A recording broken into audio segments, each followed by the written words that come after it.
This is Mr. Elmhorst with the health video for the Solving Multi-Step Equations Mastery Practice assignment. So the first thing that we want to do is separate the equation through the equal sign where we have the left side and the right side, and then circle any variable terms that you have. So we have a variable term on the left side, that's x divided by 5, and then we are going to either add or subtract to start to solve. So we have adding on the left, so we're going to subtract 9. And when we do it on one side, we're going to do it on the other side equally. So that is the end of step 1. Now we bring the variable term down to step 2. So negative 4 and negative 9. Negative 4 minus 9 is the same as adding negatives. So that's going to give us negative 13. And here, when you see division, the opposite is multiplying to solve. So we're going to multiply both sides by 5, so x equals negative 13 times 5. Okay, looking at number 2, we're going to write down the equation and identify the variable term and separate the left side from the right side through the equal sign. So 2 over 3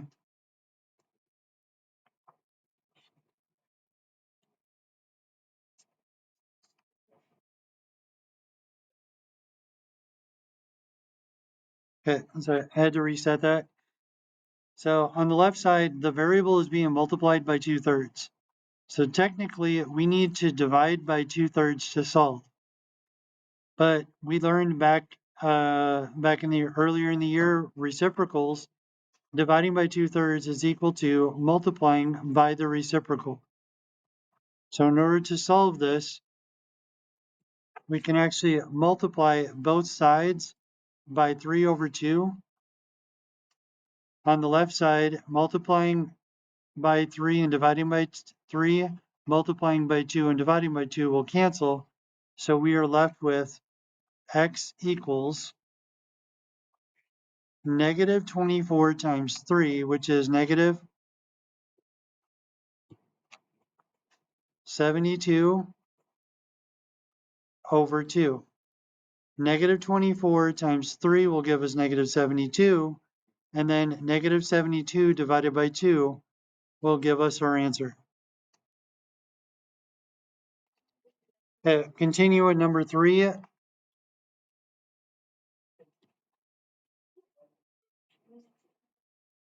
The left side is divided by negative 3, and we're going to do the inverse, which is multiplying.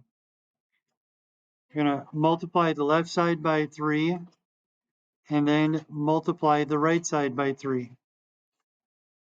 3 divided by 3 is going to cancel, so we're left with x equals negative 1.8 times 3.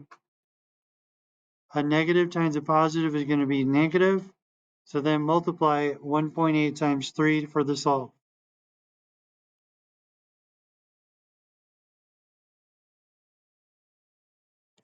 We have 2/5 multiplying the variable, which is equal to 4.8. So we set up our equation mat. We have the left side, and on the left side we have the variable term. There's only one, so we're going to circle the x, and then we're going to do the inverse. Multiply both sides by the reciprocal in order to cancel. So we got 5 over 2 and then 5 over 2. That's going to cancel. We're left with x equals 4.8 times 5, and then do not forget to divide that by 2.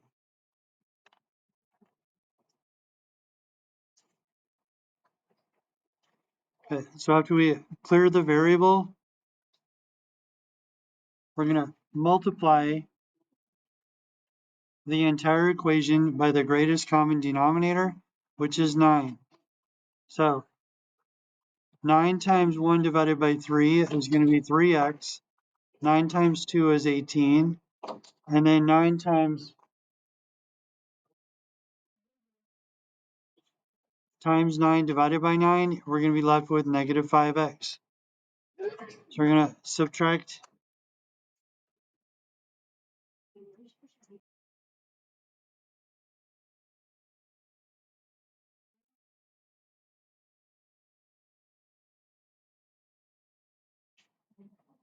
Yeah, I had to take a look at problem number 5 again.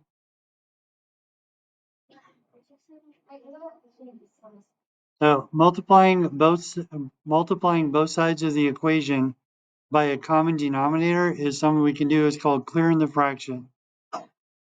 So 9 times 1 is 9 divided by 3 is going to give us 3x. 9 times 2 is going to give us 18. And then multiplying by 9 dividing by 9 is going to leave us with negative 5x. So now that we've cleared the fractions within the equation, we're going to move on to our solving process where we circle the terms, circle the variable terms.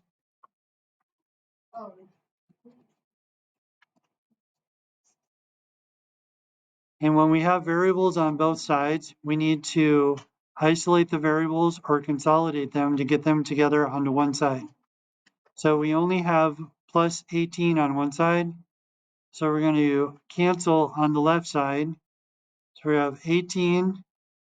We're going to cancel on the left side by subtracting 3x and subtracting 3x on both sides. So negative 5x and negative 3x is going to give us negative 8x. So we divide both sides by negative 8. 8 divided by 8 is 1. Negative by negative is a positive. So x is equal to 18 divided by 8.